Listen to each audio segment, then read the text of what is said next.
Hello everyone, my name is Dhruv Singh. I'll be taking the session on responses, rebuttals, and POIs. We can move on to the next slide.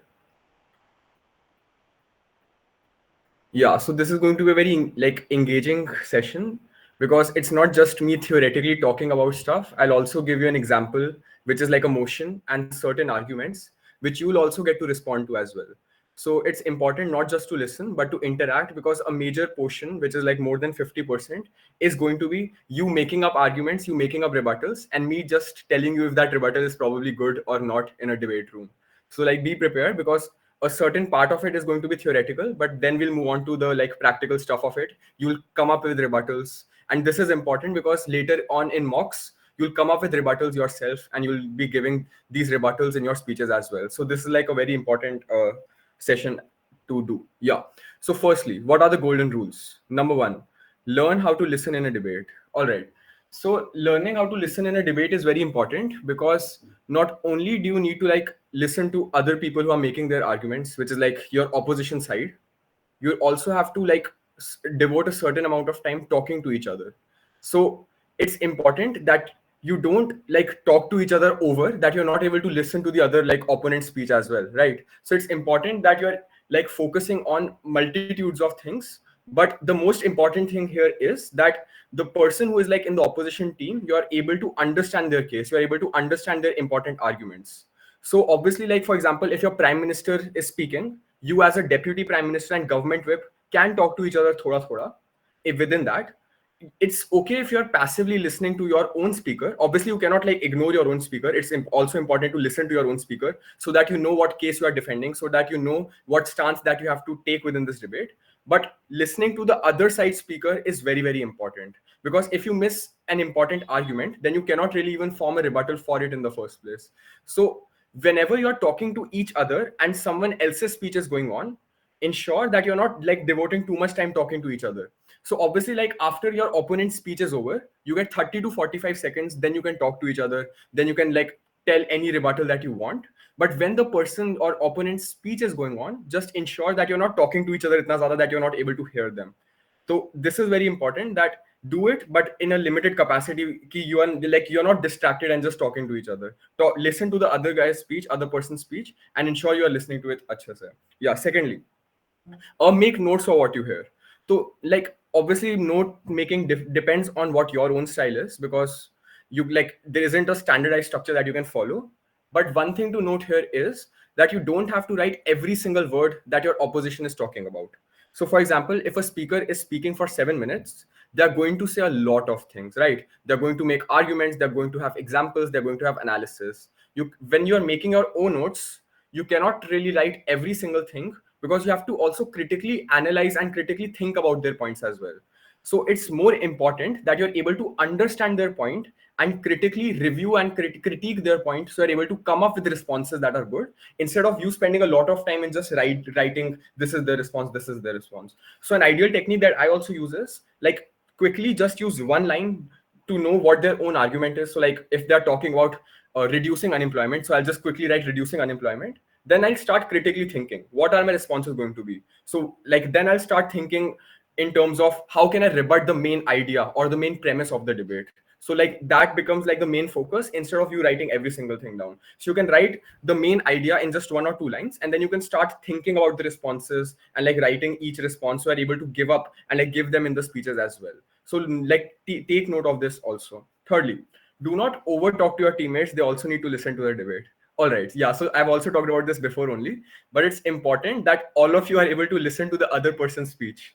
Don't like get engrossed in your case itna, in your rebuttals itna, in your arguments itna, that you're not listening to them. So coming up with rebut, I know like it sounds very, very basic, but you can only come up with good responses when you have heard the whole speech of them achhe se. So like this becomes very, very important, even if it seems very, very basic. So keep that in mind. We'll also be focusing on what do you need to rebut. Is it the main premise idea? Is it the examples that they're talking about? So obviously whenever you're rebutting, the most damaging rebuttal is when you're like targeting their main idea, their main premise. So premise is a set of assumptions that their case is based upon. So they will have one premise, or like they can have multiple premises as well, but their reasonings and their like arguments will be based on that premise. So what you can do is instead of like rebutting every single reason, like, and every single piece of analysis that they're talking about, you can start directly like targeting their main idea, targeting their main premise as well. So if you're able to just target and prove that premise is wrong, then you can like, then you don't need to like strategically rebut every single thing that they're talking about. For example, if opposition is making an argument that government can do this, government can do that, government can do 1 2 3 4 5 6 things, you don't need to rebut every single thing. He's saying, oh no, the government cannot do that. If you prove government does not have good incentives, then you can probably take that instead of proving and like just like rebutting every single reason. So if like you can try and think what are the assumptions that they're making within their case. Are they assuming something to be a certain way? Are they assuming that government is good? Are they assuming that government is bad? Are they assuming that companies are good or companies are bad? What are they assuming within their case? What is their case based upon? And then you can like rebut the main idea and like just take that away in the first place. So it's important to target the main idea, and obviously you can target their analysis and reasonings as well. But the third thing that comes here is you can also target their examples. It's not like very relevant to target their examples because it can like take up a lot of time within your speech. So the most important thing is targeting their premises or targeting their reasons if you don't think you want to target their premise or don't have a reason to target their premise. Yeah, moving on to the next slide. Use of rebuttals. All right. So, like, we use rebuttals in two circumstances. Number one, obviously, we can just directly rebut other teams' arguments, whatever they are coming up with. So, you respond to that directly. But another thing which is like very, very important here is not only you do respond to that, other team will also poke holes on your case, right? So, if you are the government side and you are making up a certain argument in prime minister, leader of opposition will also rebut that argument in prime minister. So, not only do you have to rebut like opposition's case, you also have to rebut their rebuttal to your own case, right? So this is important because if your prime minister has made a certain argument, leader of opposition can try and poke holes within that argument. So you have to rebut their rebuttal and like make sure that your argument is still standing left at the end of this debate. Because even if your rebuttal might not be the best rebuttal, but if it's left standing, then the adjudicators can credit that rebuttal of the opposition team. So it's important that you're able to target the most important rebuttals that they're talking about, and you're able to fill the gaps and holes within your own arguments. Because obviously they will also be talking about relevant stuff. So it's important that you're like able to fill those holes in your responses with your critical thinking as well. Yeah, next slide. Learn how to listen in a debate. Most important thing. All right. So this was also written in the previous slide as well, but this is the most important thing. So a lot of time what happens is like you become passionate with your case, right? So you inherently start assuming that the other side is inferior, that whatever they're talking about cannot be right. So when you get 25 minutes in your own case prep, sometimes what happens is you like there's a bias that comes up in your mindset that you start thinking that your side is inherently right, that your side is the best side. So this is like not good because you shouldn't just assume whatever the other side talking about is going to be inferior or is lower than what you are talking about, because obviously when you're defending a particular side, you're passionate about it and you think that is the best thing, that is the best argument, this is the best case. So it's important to be open minded to understand that the other side's case isn't inherently inferior, so you spend relevant amount of time rebutting their arguments. Because a lot of time what happens is if you're just passionate, you might just start giving 1 or 2 line responses and just start with your own arguments as well. So you shouldn't just assume the other side's like case is inferior. You should prove it to the judges that the other side's case is inferior. So even if you think like that was like probably not a good argument, you should have reasons to prove why it's not a good argument. Instead of just saying that that was not right, that is incorrect, that is false, you need to give me reasons as to why you think it is false. Obviously the reasons could be very simple, so intuitively you just said it's wrong, but you can still provide the adjudicator with the reasons why you think it's wrong.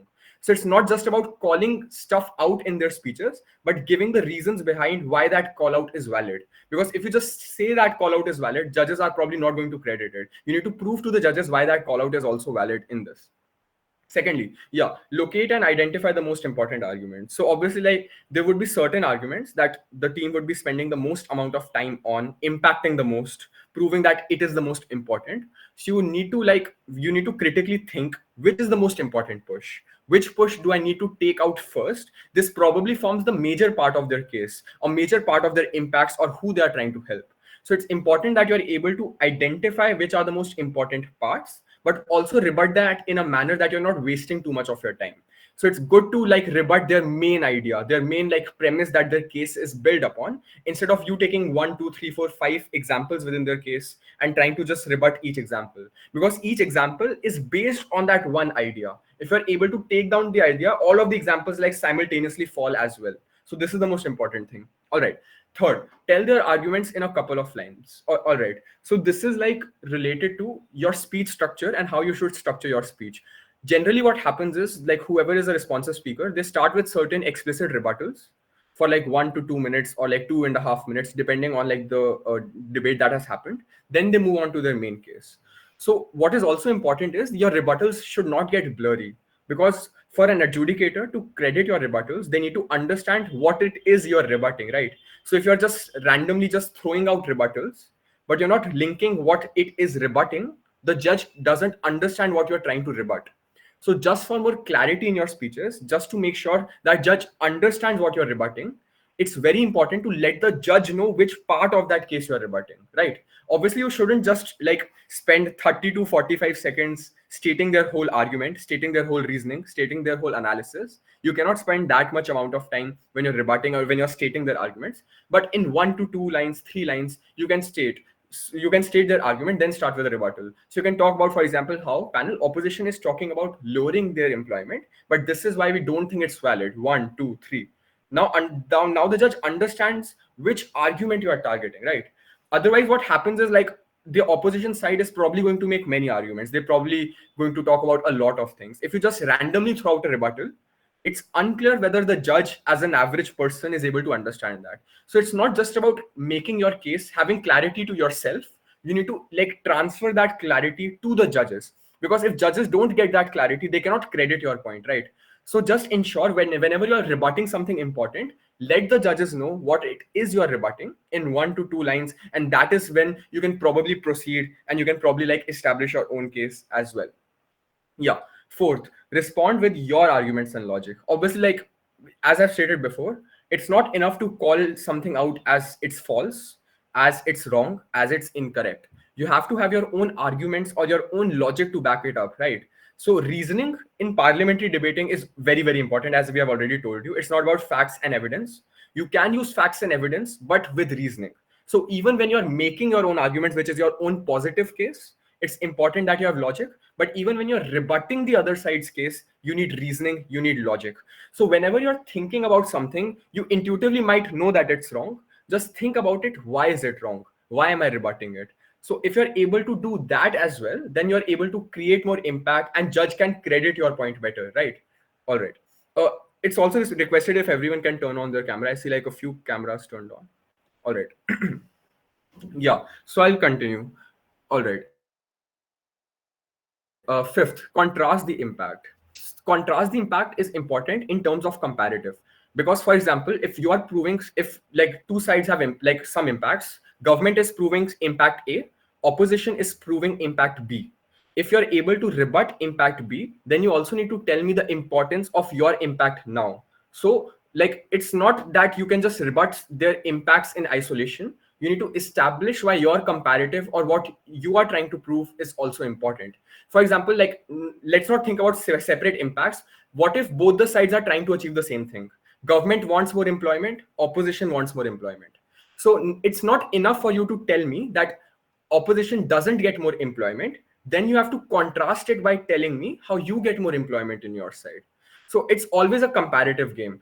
You can tell me that it's bad in their side of the world, that they don't achieve it in their side of the world, but contrast it and compare it and tell me how you achieve that in your side of the world, or how you achieve something else in your side of the world. So just having that positive analysis as to why your side is better is also important. So I think this is what happens. Like there's a certain amount of tunnel vision like that you get when you're making responses, when you're making rebuttals, because you just start damaging and like throwing bullets at the other's case.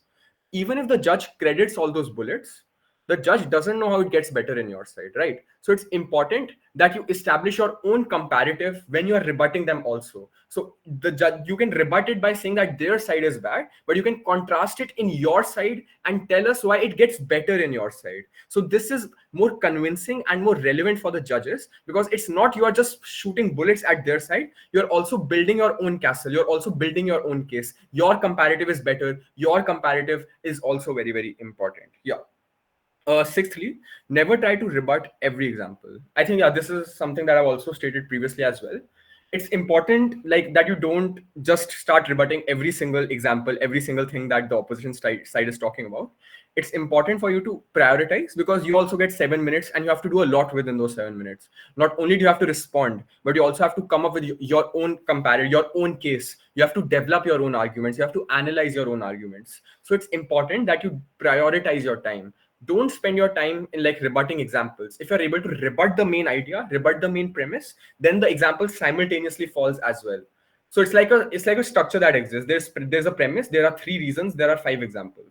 You target the premise, the reasoning and examples fall. So that is like why it's very, very important. Yeah. I think we can move. If you have any questions till now, you can probably ask. Or if you want me to go a little slower, I think, like, if the pace is fine, you can also let me know. Or if there's any questions at all, we can wait for like 30 seconds to 1 minute. All right, I got a thumbs up, so I think like it's fine, the pace till now. You can unmute yourself as well if you have any questions at all. I can't understand the last line. Never try to rebut every example. What's is meaning this? All right, yeah, all right. So I'll just elaborate on that. So, for example, what happens certain times in debate rooms is your opposition, which is your opponents, will try many examples. They will try to base their case on examples, or like just state examples. It's easier to get lost within that, right? Because you think, oh, that example is wrong, I can just continue to rebut that example.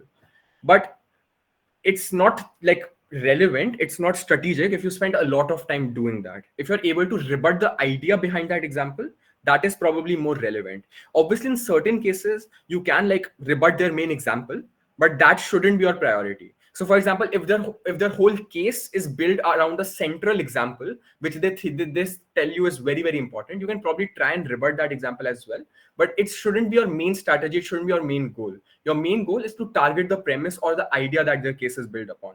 So for example, if I prove something and I give an example of that proof, if you like just take down that example, you don't take out my reasoning, right? So my reasoning, so whenever I'm doing an argument, I state out the premise of that argument, then I analyze that argument, and then I provide an example of that argument probably. If you take out my example, my reasoning is something that is still standing, because probably you say that reasoning doesn't apply to that example, but my reasoning can apply to other examples, right? So it's strategic to not rebut examples, but rebut main ideas behind that example, which is the premise. I hope, Madhav, that's clear. All right, I think that's clear. Any other question? I'll just wait for 30 seconds.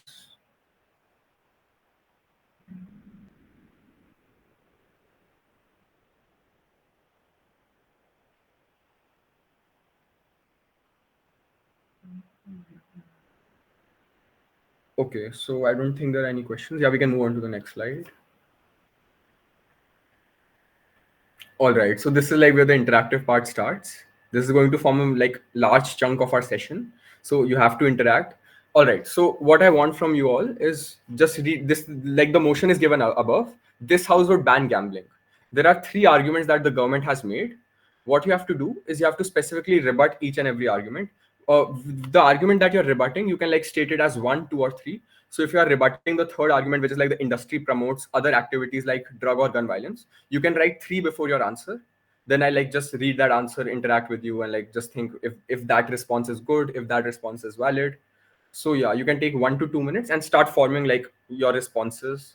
You can also unmute and talk about a response if you want. Both work, text or like unmuting yourself. But just state which argument you are rebutting. Is it the first one, second one, or third one? Just state it before. Yeah.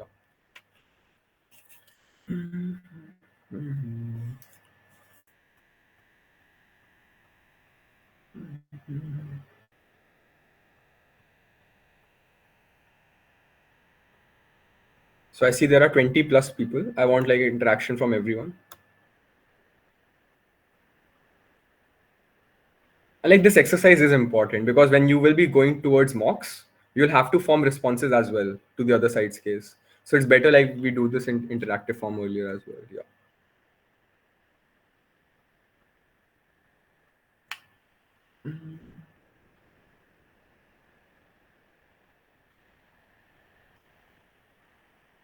Waiting for responses from everyone.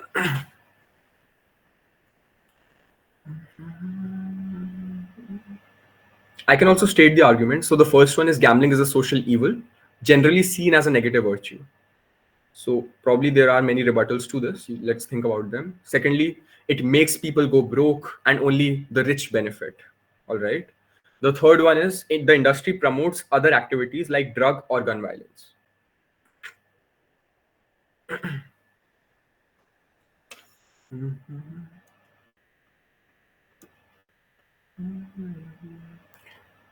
And don't be shy from writing responses. Like it's not that there is a like an idiotic response or like a dumb response, right? So it's important for you to not think that should I even write this. The first thing that comes up in your mind, just start writing it, because it's not like this session is not about judging your skills, it's about developing those skills, right? So no rebuttal is bad, no rebuttal is good, we are just discussing an open discussion. Yeah.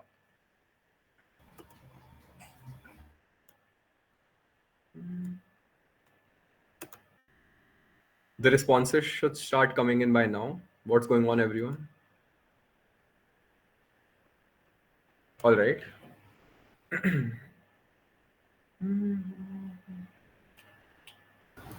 I can go. Yeah, Aman. Okay. So, if I would have to rebut the third statement given by the Gov side, Yep. I would say that the industry not only promotes the activities like drugs or gun, but it also promotes tourism. And some places around the world, or even in India, are known for the whole culture of gambling. Like people go to Vegas just to have fun and just, you know, Hmm. spend. And if I have to rebut against the second statement, that it makes people go broke and only economically benefits rich. Well, it also creates a huge amount of jobs for people, and that also benefits people. Yeah, that's it. All right. Yeah. So for the first response, I think that can be a valid response, but then you would need to prove why the benefit in terrorism is more than the harm that probably the drug or violence can cause within this industry, right? So, like your rebuttal started with you saying obviously it can cause drug and violence, but it also causes tourism. Then you would need to prove the benefit that you get from tourism also outweighs the harms that you are like stating from the drug or gun violence, etc. One way to state is like it's not.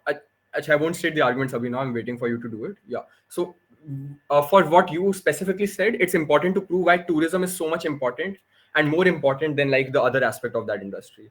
The second thing that you said is that it also provides jobs and employment. That's also a fair point. But again, like the other side can just like probably counter that by saying even if it creates employment, many people still go broke, right? So if a poor person is going broke because of gambling, that's probably more important than it causing more employment. So employment can be a good rebuttal, but you have to prove why it's more important than their like point, which is about people going broke or people like only the rich people benefiting. So it in that case probably it might not be as strategic. It might be strategic to just target the main premise as well instead of saying that employment is also cost. All right, Krish. Yes, I would like to rebut the second statement. As they mentioned, most people go broke, and it only benefits the rich. Whereas this is not true. This gives a chance for the, logically speaking, it gives chance to the people who are from the lower backgrounds to test their guessing skills and accuracy in making predictions. And many people from slums have their households dependent on gambling, and they are able to run their households based on it. So this can be a reason. All right. See, I think this is probably tougher to prove, and like it probably wouldn't be bought by the judges because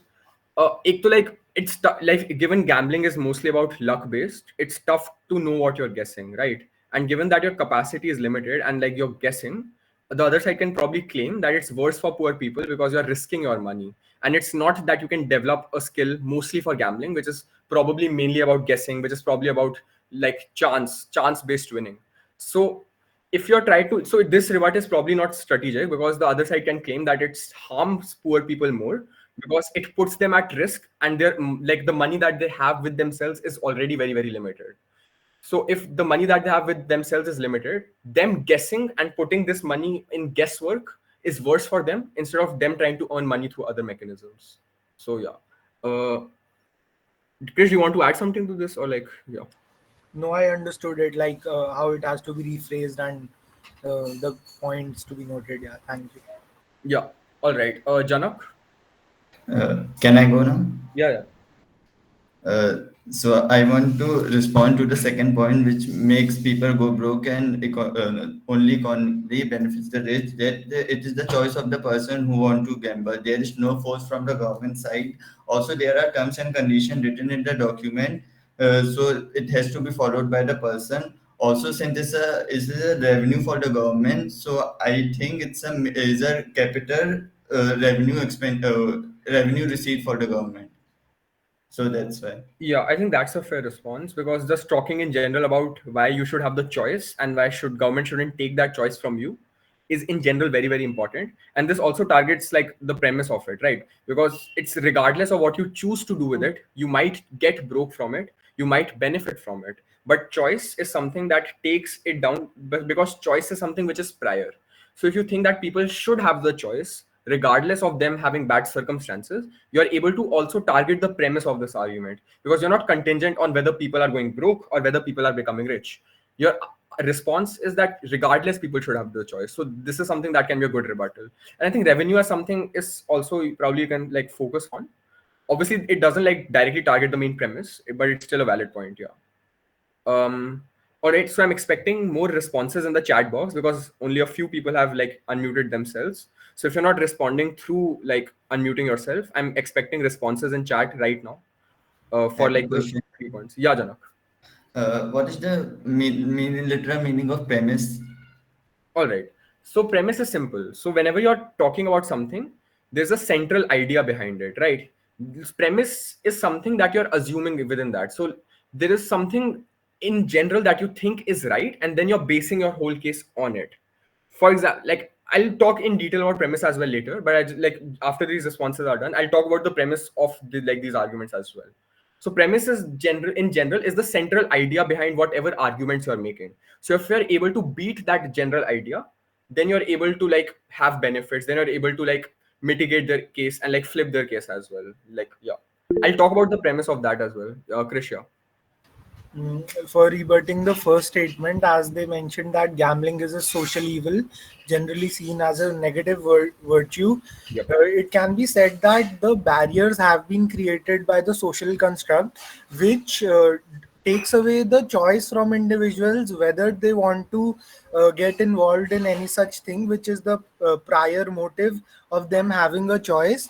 And it also lets the society look down upon them, which is not correct in this day and age. Like many other things like monogamy and gambling is just one of these where it involves a personal choice, so it being a social evil is not good for people. All right. I think choice in general is a very good point that can be brought here. But I'm unsure like matlab, how you're linking it to social evil, right? So choice is an argument as any response that can beat these arguments. But if like the cases that gambling is a social evil, and your point is that choice exists, like I think there needs to be more linking like towards how choice is probably more important than the social evil, than this thing being looked as a social evil.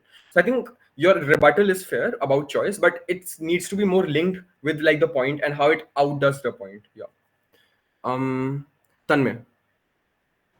Hi. So I'll try to rebut the first point here.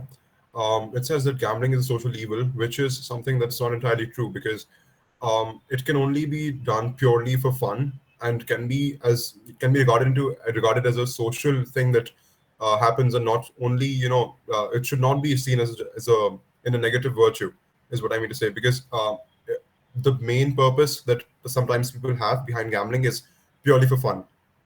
So that gives the people the choice that if they want to indulge in that, it sort of brings an adventurous um, thing to it. Like yeah. for fun. It's not a negative virtue. That would be incorrect to say. Yeah, I think that's a fair response. Like, so this also targets the premise of that. Notice, like, in the first like argument, the government is just assuming that gambling is a social evil. So, and it is seen as a negative virtue. So, when you question the idea that is it even a social evil, you notice how you're able to target the main idea that they have behind their point. So, I think that is a fair response that you can just question whether it is a social evil. Why is it seen as a negative virtue? Like, it has benefits. People do it for fun. They do it socially. So if you're able to elaborate and tell me that why it shouldn't be considered as social evil and hence not considered as a negative virtue, that's a fair response. And that also like tackles the premise of that argument to a degree. Yep. Um, I'll just read what's written in the text first. The proposition says that gambling makes poor people poorer and economically benefits the rich. But this idea isn't really valid entirely as they haven't explained how gambling leads to such a situation. Gambling as an activity has an equal risk for both rich and poor. In our side of the world, gambling should not be banned, but reasonable restrictions should be made, such as a limit to money invested by each person according to their income levels. All right. So purely for the first like part of a response, I think that's fair to a degree.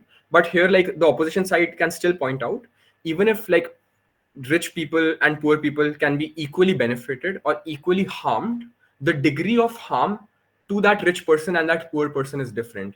So, like the analogy is simple. A 1 rupee means more for the poorer person than it means for a rich person, right? So, a rich person can probably lose up to 1 lakh, 2 lakh, 3 lakh without them having any risk on themselves because they have a lot of money. But each specific quantity of money probably still means a lot for that poor person. So even though you're able to tell me that it's not that rich people just benefit from it, but their capacity to absorb that risk is also better. So you're able to mitigate that point by saying that no, like it's not that rich people benefit, all can benefit, but simultaneously all can still be harmed. Poor people can still be harmed. I think the second part of your response, which talks about reasonable restrictions, etc., in terms of money, like in terms of money being invested in accordance with the income levels, I think that's something that can be like perpetrated. But also like when you talk about this, then you cannot talk about autonomy to that much of a degree, right? Because you're talking about restrictions, but you're also talking about restrictions to a larger degree.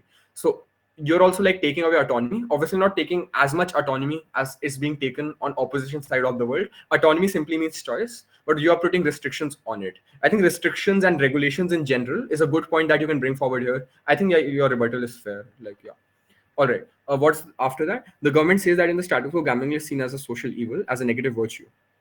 But considering it a norm is problematic, as even gambling can't qualify as entirely negative or positive. Yeah, I think that's a fair response. Like just targeting why is it even considered a negative virtue? Why is it a social evil? So if you're able to question it and tell me like it has positive aspects, it can be neutral or whatever, then you're probably able to rebut it to a degree. Pragyansh.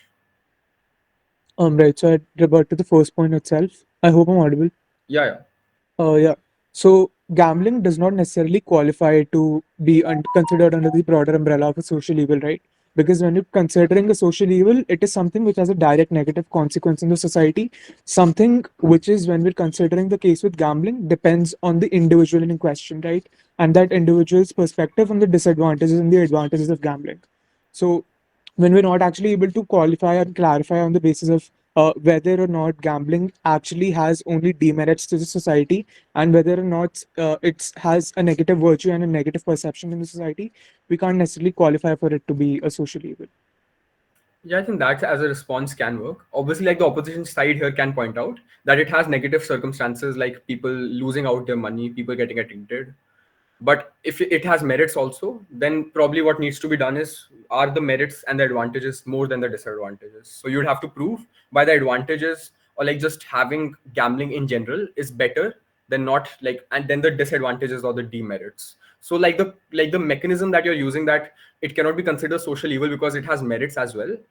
Opposition can probably come up and question that okay it has benefits but these harms are something that make it a social evil. So that's something that probably depends on the engagement and how it goes.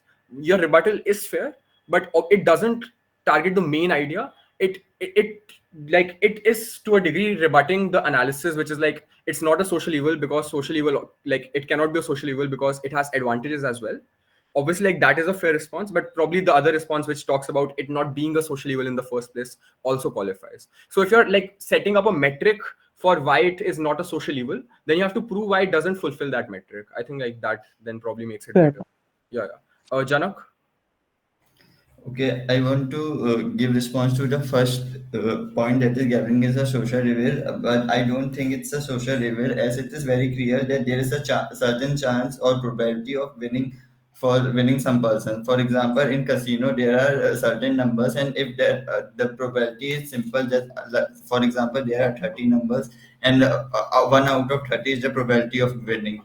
So I don't think it's a social evil, as there is certain chance of winning also. Also, just like many people say that loss is something which is more to poor and to rich, I don't agree with this, because loss is something which broke each and every person, whether it is poor or effect is different, I know, but loss for a rich also broke him or her very much. All right. I think for the first aspect, that gambling is not a social evil because there's like chances of success, whatever it is, 1 in 30. Malab, I don't think like that takes down this argument, because even if it is a game of chance, even if you have a chance of winning, I think then you would have to prove why winning is enough for it to not be considered a social evil. Because government probably doesn't consider it a social evil because you can win or because you cannot win. It considers it a social evil because of the bad circumstances that it causes on the society itself. So even like, for example, when you're talking about the point that it shouldn't be considered a social evil because like you can also win, there's a chance of winning, like it's not just entirely bad, then you have to prove why that winning is even linked to it being considered a social evil, right? Because probably the government's argument isn't that you can win or lose, that's why it's a social evil.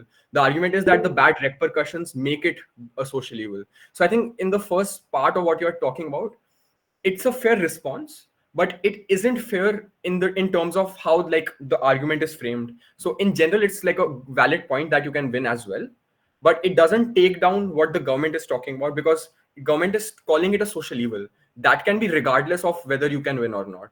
So yeah, that's the take on the first one. I think the second one, what you talked about, that okay, rich people can also go broke, etc., I think that's a fair response, but notice how it's a mitigatory response, because the second point talks about people going broke but economically benefits the rich. You're able to mitigate by saying that it can also harm the rich, but it still doesn't flip the argument. Sure, so if like there are 100% harm, you're able to mitigate it by saying it's 50% because rich people can also be harmed, etc.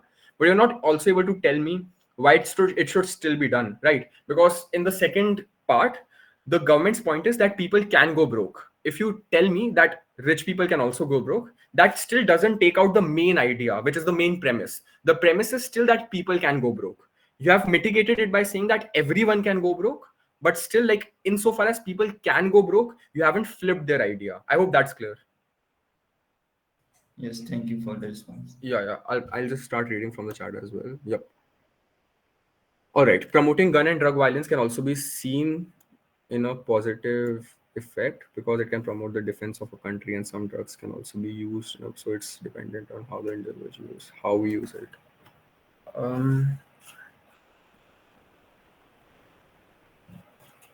All right. I think Madhav, your response can be fair, but you have to prove why it's being used in a positive light within the gambling industry, right? Because your argument is that it can lead to a positive effect because it's used to promote defense of our country, and some drugs can be used in a positive way. I think that's a fair point. If you're able to tell me why the gambling industry and the drug usage and the gun usage is also being done in a positive light. So notice how there's an assumption in your rebuttal as well, that it's being used in a positive way in gambling. So you have to prove that. If you're able to prove that, I think it's tougher to prove that, but if you're able to do it, that as a rebuttal could stand. Yeah. Akshat, activities like gambling give negative outcomes because it turns into an addiction that varies from individual to individual. So is the government trying to say that every addiction can be turned as a social evil? Then in that case, even drinking alcohol, smoking should also be part of social evils and can turn into a non-exhaustive list of social evils. Yeah, I think that's a fair response, because you're trying to ask, even if like it leads to negative consequences, it's a slippery slope, right? Because people should still have the choice, and addiction can vary from people to people. So I think it's a fair response because you're able to tell me that there are many things that cause harms to people. If there are many things, why are you specifically banning gambling, right? So I think that's a fair response because you're able to tell me that it's a slippery slope, and like if we just want to ban things on the basis of them harming people, then we probably have to ban a lot of stuff. So I think that's a fair response. You can also link this response back to choice and autonomy as well. So you can probably tell me that okay, things can cause negative consequences, but we still drink, but we still eat junk food. So people should have the autonomy, people should have the right, and you can like just make this rebuttal and link it to autonomy also, and that probably makes it better. Yeah. Public. The government says that gambling equals to drug abuse and gun violence. This may not be absolute truth in all cases. There's always a chance it may not happen. Always, this argument is baseless and arbitrarily saying that this is the reason why government should be banned. All right, I think that's a fair response. So notice how you're able to, with this response, you're able to mitigate like government's case. So you're like probably saying that it doesn't happen in all circumstances that drugs and gun violence are caused. So you're able to mitigate the harms of. Notice how it obviously doesn't flip the main idea. So main idea and the premise is still that it promotes drug or gun activities. So your response doesn't target the premise, but it still mitigates the harms by saying it doesn't happen in all circumstances. So it can be a fair response, but if you're able to obviously break the premise and tell me why it probably doesn't promote drug or gun violence, or like through some other mechanisms, that response would probably be better. So it's fair that you're mitigating the harms, but it's obviously better if you're able to target the premise, target the main idea as well. Yeah. Arti, rebutting the second statement. Gambling involves analyzing skills and strategy. So people with these skills can get benefits from the gambling. It's not about the economic background. Like in business, people take risks and invest their money by using strategy, and a person who's rich but not have a good strategy mean this good strategy. I think it's like this rebuttal is tough to prove because obviously like when you're like probably investing or taking part in the stock market, there is more skill involved within that. But the problem with gambling is, and like this is like where like this rebuttal is probably not itna strategic, is because even if like there's a chance of like skill, gambling is still mainly dependent on like chance, on like luck. For example, if you're talking about roulette, like that's a 50-50 chance of whether it lands on black, whether it lands on white. Gambling also includes slot machines. So it's unclear like what is like this skill that comes in gambling, because for most games, for most things that are being gambled, it's mainly up to the chance and less to like the skill. Probably there are a few outliers. If you want to talk about poker, if you want to talk about blackjack, there might be a little skill involved, but I think like this is where it's important to like take the holistic picture. So probably this rebuttal isn't strategic because gambling is still very, very luck based.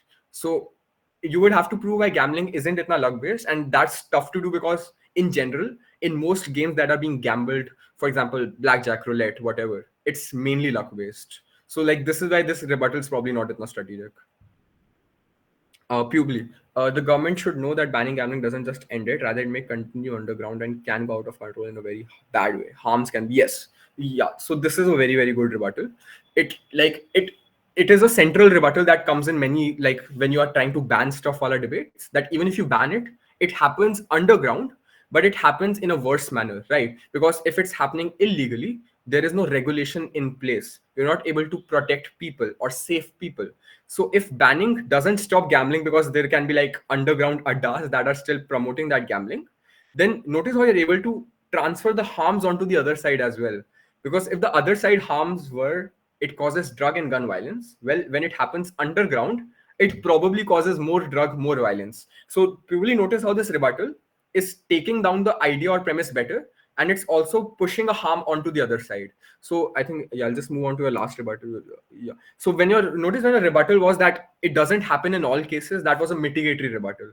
You're probably saying that opposition is assuming that it happens 100%, but your first rebuttal said it probably doesn't happen itna, it happens come.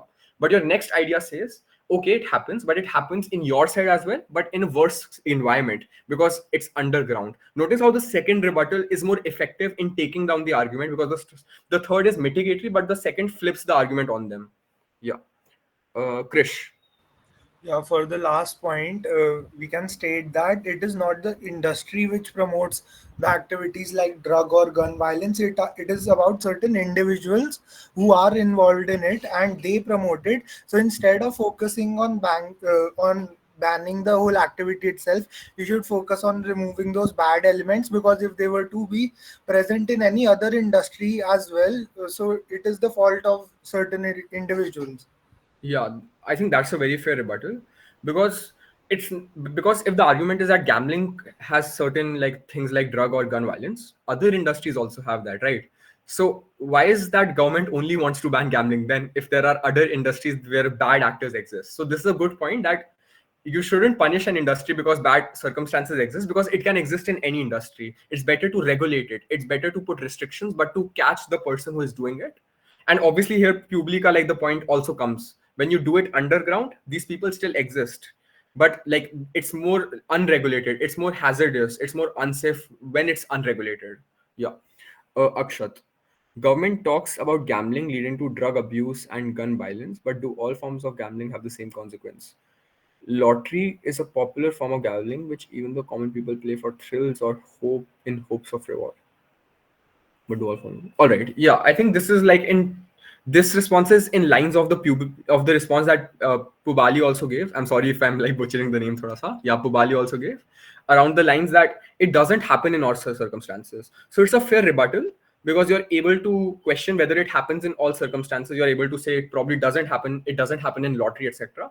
But obviously, like you can use this to mitigate, but it doesn't target the premise of the argument because you're still conceding that it happens, but just not in all circumstances. So you're able to mitigate the harms, but the harms still exist to a degree. Yeah. Any other like argument, response, rebuttal? Yeah. I have to leave the meeting now. I informed Ananya as well. Thank you for the session. All right, Yashwini, no worries. If you're yeah, any other like idea, thought, anything at all you want to discuss, any rebuttal? Even if you think the rebuttal is like whack or different, you can probably state it because obviously this is a learning session. It's not about judging whether the rebuttal is good, but just building and talking to each other about this. So anything at all, we can just wait a few minutes. If not, like we can probably move. Janak, yeah. At last, I want to conclude that gambling is not an option. Instead, we can make a certain terms and condition in which these should be regulated. Also, just like alcohol, which is also not bad for people, but it is in the market. So, banning is not an option. It should be done in a certain level, as I think it's a major revenue receipt for the government. Thank you. Yeah. I think that's a fair point as well. Like, yeah, it has also come before. Like, it's not just you can gamble. It's not just you can like just ban it. It's you can probably regulate it. You can probably put restrictions on what you are doing, terms and conditions, etc. I think that can be a fair rebuttal. Because, and this is like what happens in most banning debates. You just question why are you banning it? Why not restrict it? Why not regulate it? So this is a central question, and I'm happy like all of you were able to recognize and talk about it as well. All right. So we can wait just a little bit more. Any ideas? Any response? Anything you want to discuss? Any whack idea, any different argument, any different response, anything at all? Yeah, they could be creative as well.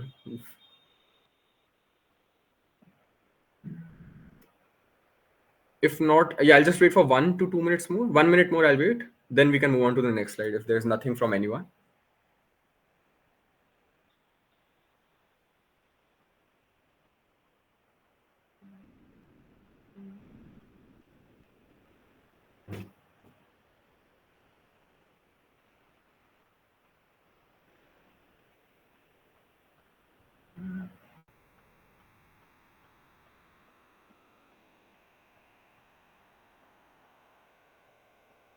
Whereas I expected a lot more in the text. I think only 3 or 4 people were just regularly texting within the chat box. I expected a bit more. So I hope that everyone else is also listening because we have around 20 people here. Anything you want to add? Anything you want to talk about?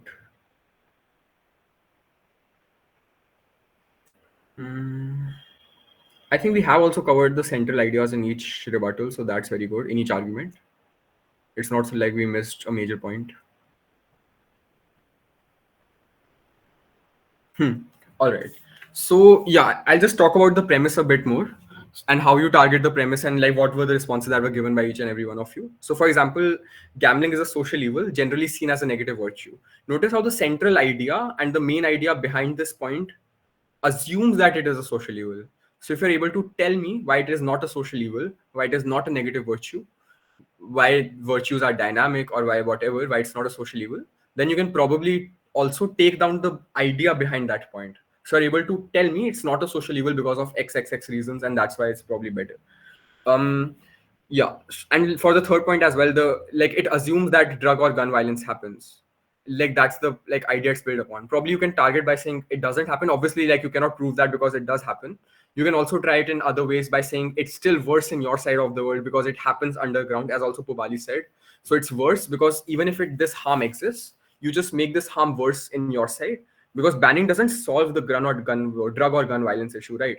You actually make it worse. So I think this is a good way of like looking at what you're trying to rebut, because certain times what happens is whenever a side is making an argument, what can also sometimes happen is it is also worse in their side what they're talking about, right? So like obviously when we talked about drug or gun violence, notice how you can prove that it becomes worse to a degree in their side of the world as well.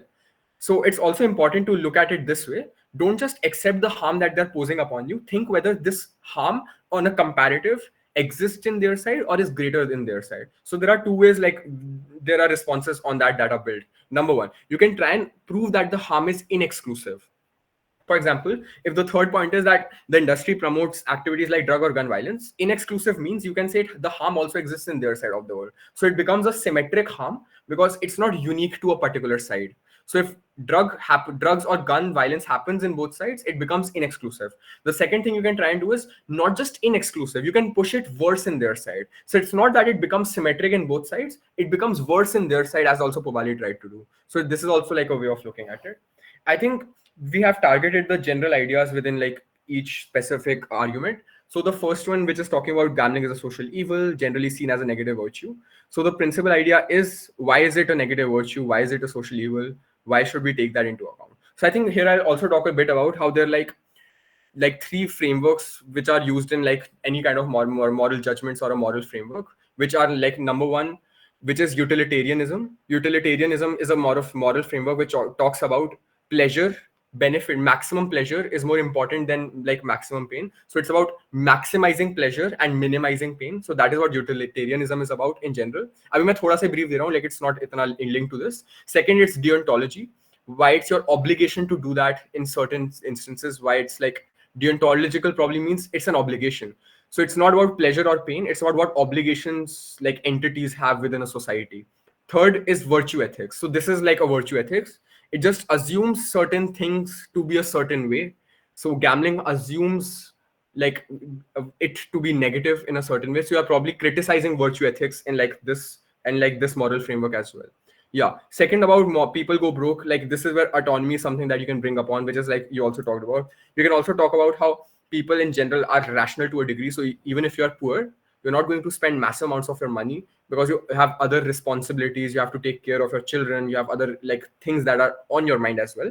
Obviously, if a few people are addicted, that's a harm that you're willing to incur because autonomy and choice are something that matters.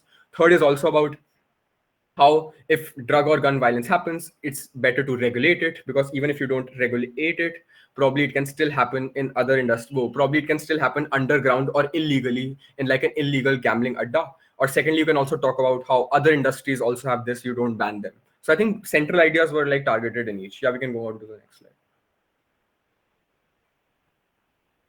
Good versus bad rebuttals. I'll just be back in like 30 seconds.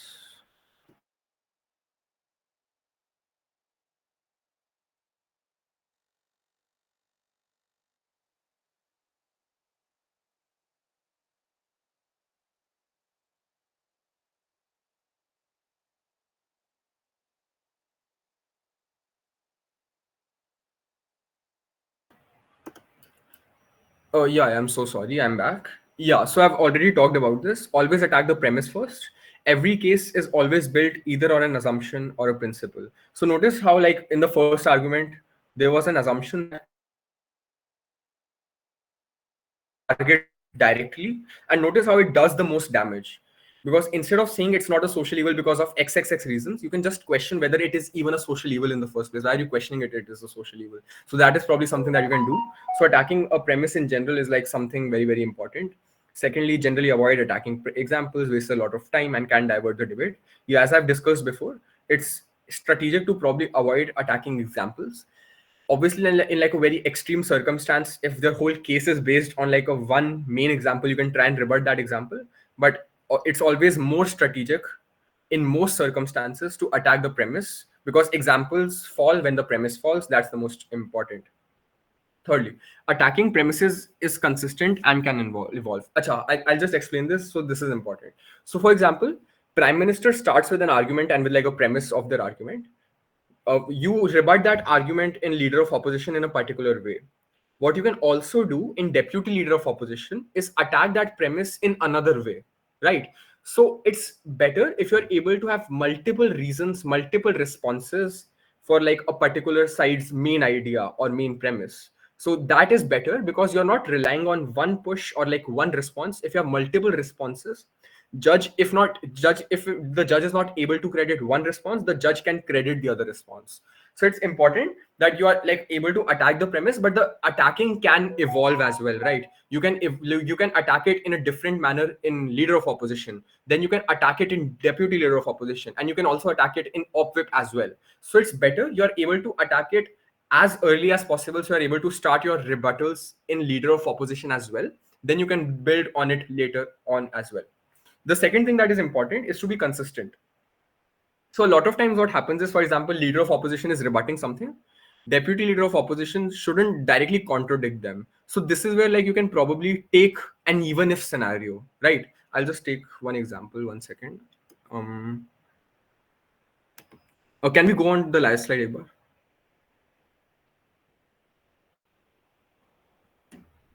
Yeah. So many people go broke. Yeah. So the third wala later, the industry promotes other activities like like drugs or gun violence. So for example, Prime Minister comes up and says the industry promotes other activities like drug or gun violence. First, in leader of opposition, you can question, you can ask whether it even promotes that. Notice how that's one way of attacking it. But in deputy leader of opposition, you can say, okay, even if it does, other industries also do it. Why not ban them? Why are you specifically banning it? In opposition whip, you can come up and say, even if it causes this, when you ban it, it makes it worse. Notice how there are like three different ways and like three different targets to the same like to the same premise of their argument. So this is how you can do it. But it's important for it to be consistent, and this is where you can use even if a scenario. So for example, leader of opposition argues that it doesn't promote drug or gun violence. Instead of directly in DLO saying, okay, it promotes drug violence, but it's still okay because other activities also do it, because other sectors also do it. Notice if you do this, the other side can say it's a contradiction, right? Because leader of opposition came and said, no, it doesn't cause drug violence. Deputy leader of opposition suddenly comes up and says, okay, it causes, but other industries maybe cause hota hai. It's a contradiction to a degree. So they can point it out. So it's better when you're doing this, you take an even if scenario in deputy leader of opposition. So when you're coming in DLO, you say we are being more charitable to their side of the case.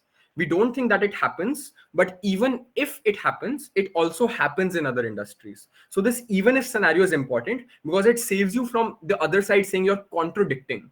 When you take even if scenario, you're not contradicting, but you're being more charitable. You're taking your worst case scenario and you're saying that we are still better in that scenario.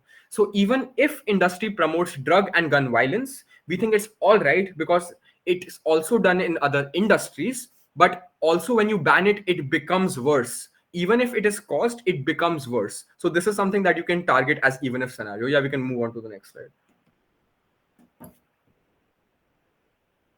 Attacking premise is consistent and can evolve. Yeah. Uske baad always compare.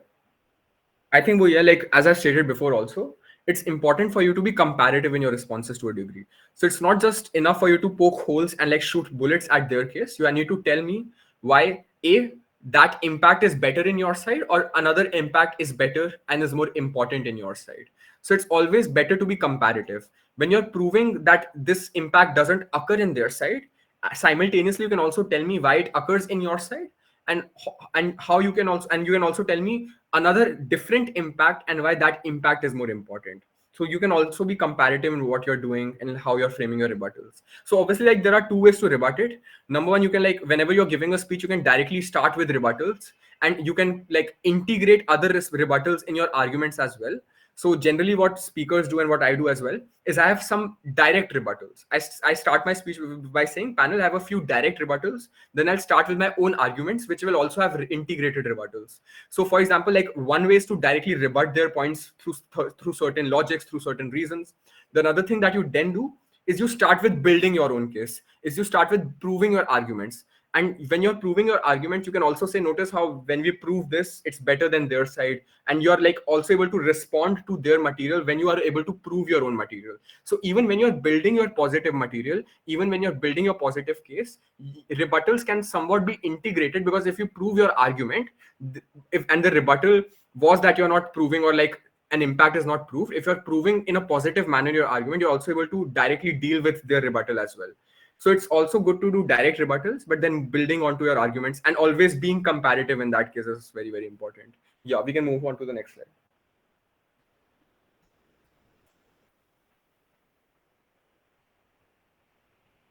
Next slide. Acha, हाँ, we are हाँ, ठीक है, ठीक है. Preemptive rebuttals. All right. So preemptive rebuttals can obviously only be done in the first speech mainly, because in Prime Minister there isn't a speaker that has gone before you. So it mainly happens in the Prime Minister's speech itself. Preemptive rebuttals should be used strategically, because it should mainly be used where there is a direct trade-off that is clear, right? Where you know that there's an argument that the other side is most likely and 100% going to make. So it's important that you don't preempt something that the other side doesn't even argue, right? And it's also a strategic mistake, for example, if you're preempting an argument but you give the other side new ideas. So instead of you benefiting your own case in Prime Minister, you said, panel, we are preempting this, but the other side gets an idea of a new argument or that argument because of that. So it's important that whatever you are preempting is something that is very, very likely going to come in their side of the case. Secondly, it's important to only preempt when you think that it needs to be rebutted from the first speech itself. So for example, I'll just give you an example जो हमने भी use कर रखा था. For if there's a motion that uh, there's a confession box like where people go to, right, in churches where people confess whatever they were talking about, and this is like what happened in our CVS semifinals as well, how we were able to preempt it. So what happened was, like, the topic was about confession boxes and people going into those confession boxes and confessing their crimes. So in government, we had to prove why, when you as a priest hear those confessions, you can go to the court and you can use these confessions to charge criminals. Opposition had to defend why confession needs to be secret, needs to be private. So the binary in this debate was that there was a confession box. People go into that confession, they confessed to the priest. Priest can go to the court and priest can get that person arrested. So obviously, notice the trade-off is very clear. In government side, you're able to catch more prisoners, you're able to catch more criminals. On opposition side, it's about privacy of the individual, because you went in secrecy, you were seeking religion, you wanted it to be private. So it's also important. Notice how in this debate the trade-off is really clear. Victims probably benefiting, like criminals getting caught more, versus privacy being harmed. So there's a clear trade-off here. So what we tried to do from the first speech itself was like preemptively argue that even if you're taking away the religious autonomy of people, even if you're harming the privacy of the people, why benefiting victims by catching criminals is more important. So if we know that in this case probably opposition has to argue about freedom, right? Because if priest is going to the court, your freedom is harmed, your privacy is harmed. That is a major push that is 100% going to come from their side of the world. But you can start in Prime Minister itself is argue, panel, we understand this happens, but for this reasons we don't think it's important. So you're able to be comparative from the Prime Minister's speech itself, and that's something that you can accommodate. So like preemptives are mostly valid when you know the other side is going to argue this, and when you think that it's important to deal with it in Prime Minister itself, and Deputy Prime Minister में आते आते probably थोड़ा late हो जाएगा. You think it's an important push जो LO में आ सकता है, and you just PM में you are able to target that push to a degree. So it's also strategic to think it in a manner, and obviously as you get more experience, this probably gets better as well. Can strike back at your own team, so don't try to do it when it's not necessary. Yeah, so it's important to do it when you think it's the most necessary, when it's the most relevant. don't do it in a like when you think the other side probably won't even argue that. So if you think they are going to argue, that's when you apply this and when you do this. Otherwise, you might just give the other side more ideas, and like you just might waste your time because you're preempting something the other side doesn't even want to argue. So it's better to preempt something that's 100% going to come. Yeah, the next slide. Points of information. Any questions till now? I'll just wait 15 to 20 seconds. You can raise your hand. You can like write in the chat box.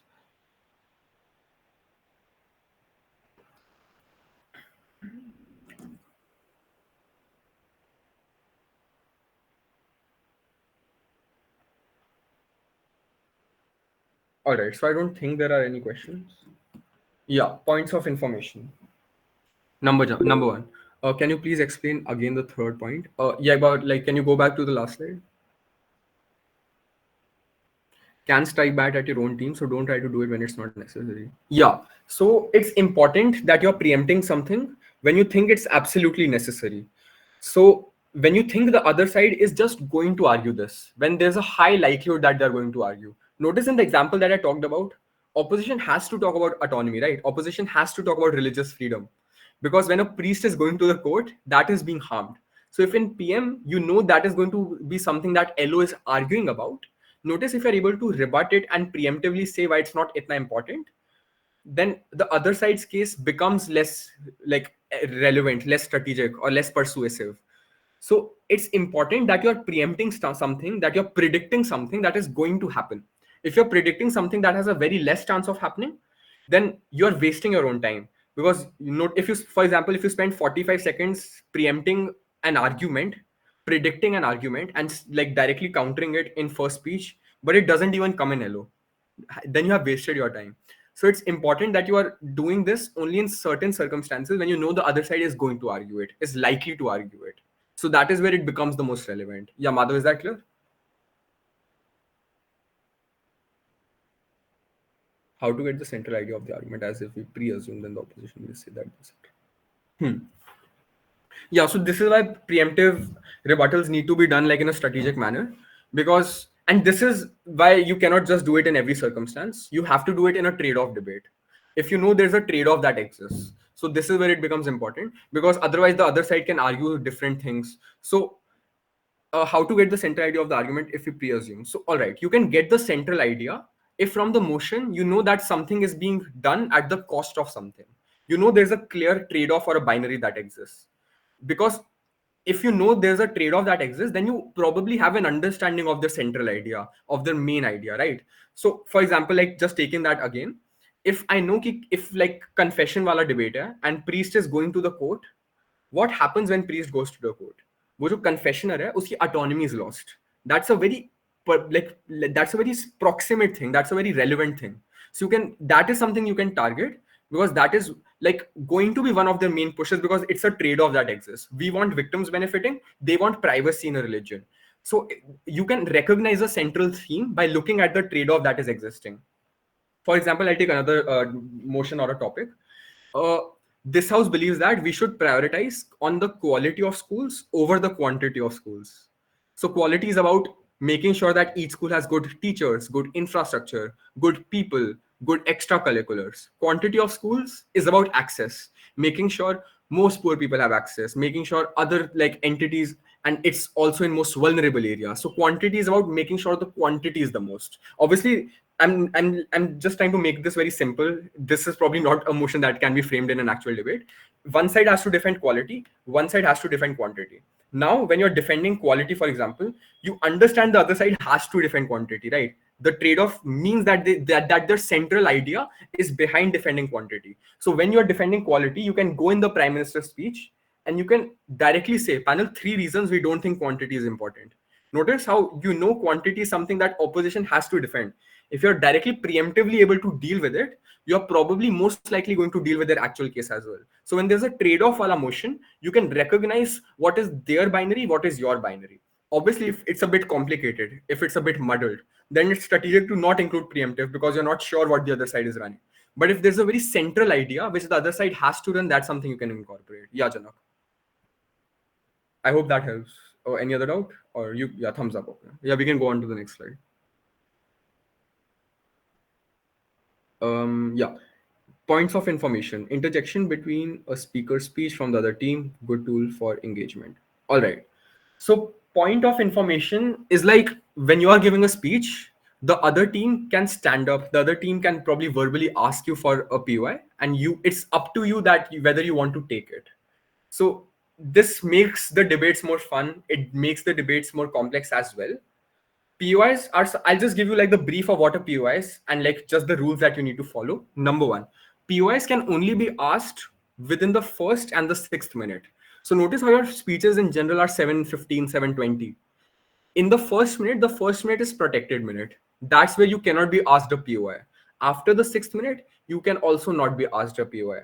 A POI is basically anything that the other side wants to tell you. It can be a question, it can be a clarification, it can be a direct refutation. Obviously, it depends on how the debate was functioning for you to decide whether you want to directly rebut something. So it's not that you can only rebut in your own speeches, you can rebut in a POI as well. You can ask a question, you can ask a clarification if you think that it's getting very muddled. So a POI gives you the opportunity to directly engage with the speaker when the speaker is giving their speech. So when you ask a POI, the speaker can directly answer that POI within that. So I'll just give you like another brief like rules that you need to follow within a POI. The first is it can be asked within the first and the sixth minute. That's very important. Secondly, there are methods of asking POI. So what happens in like most tournaments is people state their POI preference. So obviously, if you're giving a speech, there needs to be an indication to you that the other side wants a POI. So it can be like raising a hand, it can be standing up. In like obviously tournaments can be online and offline. In an if in an online tournament, it can probably also look like this, right? But it depends on the preference of the speaker.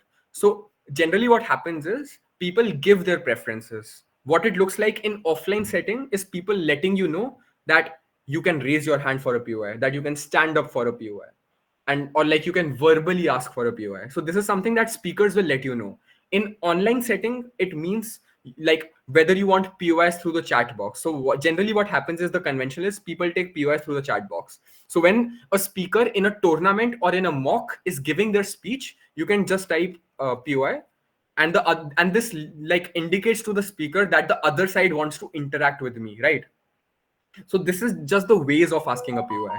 The other side can also tell you just raise your hand or just give me a verbal POI, which is like verbal interruption, which means the speaker is speaking. You get to verbally interrupt the speaker by just saying POI. Obviously, you cannot say anything else. You cannot like just start with your POI randomly. And the second important thing about a POI is a POI needs to be if like accepted. It's not that you have raised your hand, you can start speaking your point. The other side, the other speaker needs to accept it. If the other speaker says I don't want a POI or just sit down or I'm not taking one, you cannot interrupt their speeches because their speeches are their own. Their speeches are something they're giving to the judges. The third thing to note within a POI is it can only last up to 15 seconds. Because notice a speaker gives a speech for 7 minutes and 20. Obviously, your POI cannot extend for like 1 minute because the speaker needs to give rebuttals. The speaker needs to talk about their own arguments as well. So you get a maximum time of 15 seconds whether you can when you can ask your POI, what is your clarification, what is your question, what is your rebuttal. This is the time that you get to ask that POI in general. So just to keep it short, a POI is an interjection between a speaker's speech, the person who is giving their speech, from the other team. The other team asks a POI, the speaker can accept that POI. It's a good tool for engagement because it gives you the opportunity to directly engage with them. So notice if my speech is going on and you just say POI, I stop my speech, my timer is still going on. You ask me the POI, and then I directly answer that. So it's a form of engagement because you get to ask something, I get to directly respond to that. So this is why POIs in general are very fun also because you can ask a lot of things, a lot of questions, or a lot of rebuttals. It depends on like how the debate is going. It's also important to keep the key POI very compact. So it's not something that needs to be very, very like lamba. It needs to be something that's effective, that's relevant, that targets the main premise also. Notice if it's about giving a rebuttal, you need to prioritize something. If you're like asking a POI, it's better to not rebut their example, but to question their idea, question their premise. So you can also do that within POIs. You can directly question their premises. That's something you can also do, and it depends on the motion. Can we ask questions through chits rather than verbal as we do in MUN? No. So like in parliamentary debating, you cannot ask questions through chits. I haven't done MUNs, so I'm assuming like a chit here means that you write something and you give it to them. That's not how it works. Arti, is it what like a chit system means? I haven't like done MUNs. I do parliamentary. Yes, yes. Yeah, so like you cannot do that in parliamentary. You cannot write something on a chit and give it to them. Whenever you are like given the permission to intervene, it's always going to be verbal. Even in online setting, it's going to be verbal. So the speaker is going to say, okay, I accept your POI. Then you get to unmute yourself and ask that POI, right? So it's never going to be a chit-based system like parliamentary debating. It's something you can always unmute and ask yourself. Yeah, must be raised respectfully. Yeah, so this is like very important, because a lot of times debate get heated because you just so fundamentally disagree with what the other side is saying that you get agitated. But at all points of time, we need to remember that this is just a debate, that you're not representing just yourself, you're also representing the society. It's very important that you are not rude, that you're not angry, that you're asking POI in a respectful manner. Because obviously, if you're asking for POIs in a respectful manner, this is important because you as a person who is receiving a POI also wants to be respected, right? So it's like a symbiotic relationship. When you are a speaker and when someone else asking a POI is disrespecting you, that is bad. So even when you are a speaker, you have to be respectful. Even when you are asking a POI, you have to be respectful. So it goes both ways. So this is like very important. You're representing yourself, you're representing the society, you're representing the college. So you have to be very respectful, because if you're not respectful, the other side can file a complaint against you saying you were angry, saying you were like harming them, or like just like abusing them in general. So it's important to not get the feelings and like to not get so passionate that you're losing the reality that this is just a debate and everyone else is a person with their own lives outside of this debating. So just that remembering is also something that's very important. Yeah. After a POI is offered and rejected by a speaker, another POI should not be offered within the next 15 seconds. So I think this is important. For example, you ask for a POI, but the speaker rejects that POI. Obviously, you cannot instantly ask for a POI again because the speaker has rejected it. So there needs to be a certain cool off period for you to ask another POI, because it's also disrespectful and it constitutes as heckling. For example, if you're giving a speech, the other team just keep raising their hand, keep raising their hand, keep raising their hand. It gets very annoying, not just for you, but for the adjudicators as well. So there's a policy. When you're intervening, make sure you're taking at least 20 seconds before you're intervening again, right? If you're raising your hand again, if you're standing up again, make sure you're doing it after 20 seconds, after 25 seconds. 15 seconds is just the bare minimum. In online, it translates to you not just using the chat box and writing POIs. So offline, obviously, you don't stand up in like every 2 seconds, every 3 seconds. Sometimes what some people do in like online tournaments is they just keep writing POIs. They write a POI, the other side doesn't take it, they write another POI instantly. Obviously, if I didn't take it before, I'm just not going to change my mind and just take it again.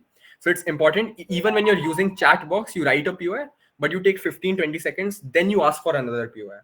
So this is just the general convention, general code that you need to follow. Yeah. The last thing, always frame/write the question before asking. Yeah. So this is useful because obviously if you're just framing the POI when you are asked, it can get a bit blurry. So if you have written the POI before, then you have a crisp, concrete way and compact way of asking it. You can frame your POI in a manner that you're using the least amount of words and creating the most amount of effect. So even when you're intervening, it's better to have a clarity and like write what you are intervening with. So the judges can also understand with more clarity. Otherwise, what happens is the other team accepts your POI, but you are like just so stumbled and you just don't have that clarity and you are like just so muddled up. The judge does not even understand your POI. So it's better you have framed something beforehand that you can ask. So like just to give a brief summary, a POI can be asked between the first minute and the 6th minute. This is the first thing that needs to be kept in mind. Second thing, you should follow the preferences of the person. If they say verbally intervene me, then verbally intervene. If they don't say, then you can stand up, then you can raise your hand. It depends on what the preferences are. The third thing is keep it compact, keep it crisp. The fourth thing is You can ask a question, you can ask a clarification, you can ask a rebuttal. You can frame your POI to cover most aspects. There is no standardized way of asking a POI. If you have any comment on the debate, you can ask that comment. If you think the opposition is not arguing the correct motion, if you think the burden they have taken is wrong, you can even ask that. You can ask whatever, but it needs to be relevant. So you have like a lot of leeway, you have a lot of strategy that you can use, but it depends on like how the debate pans out, etc., etc. The last thing is just don't heckle anyone. That's also very important. So I think like this is where we are done with POIs. Any questions till now? So this is the last slide. All right, so we can move on to the next slide. Yeah, thank you so much everyone for joining. I'm still here. If you have any doubts, I'll wait for 2-3 minutes. You can have doubts about any slide like prior which we have done. I'll just take any doubts at all you have now. You can unmute yourself, you can ask in the chat box, but the official session has ended. You can like leave the meet as well. Yeah, I'll just wait a few minutes if you have any doubts.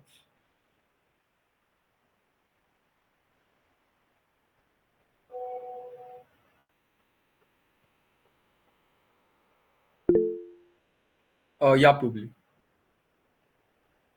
I'm so sorry, Babuji. You're not audible.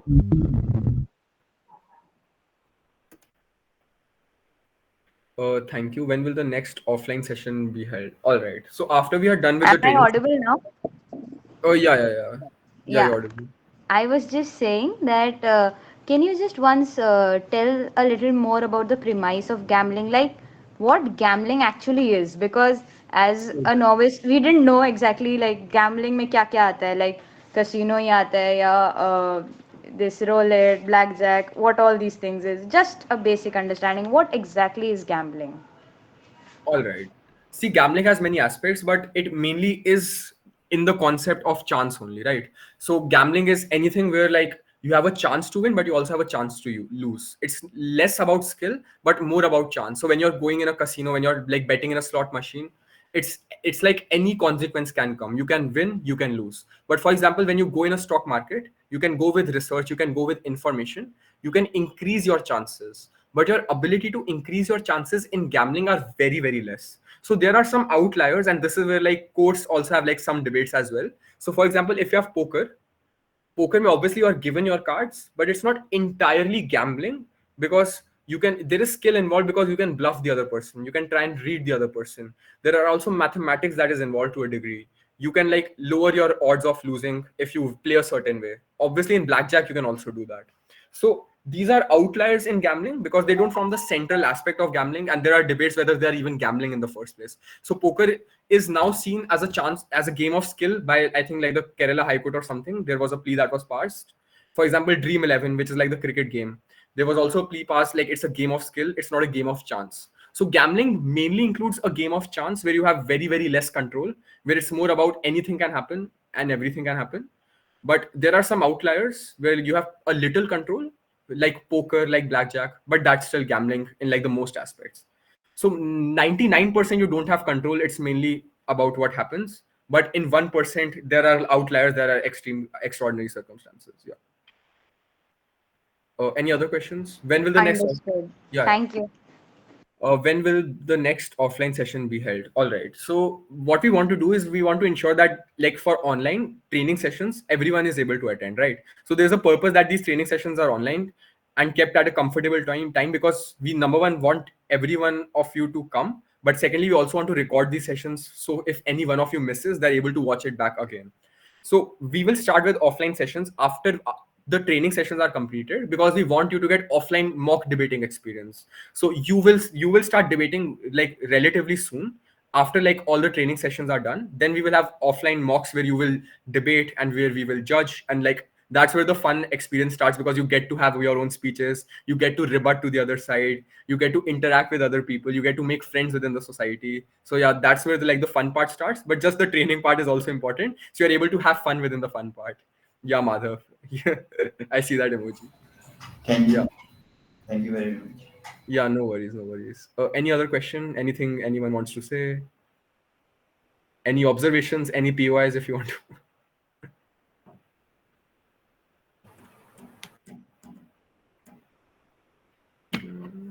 Thank you, Bhaiya. It was a good session today. Chalo. Bye bye. Chalo, thank you so Thank you much. so much, everyone, for joining. Thank you so much, everyone, for joining. Thank you, Aarti, for the thumbs up.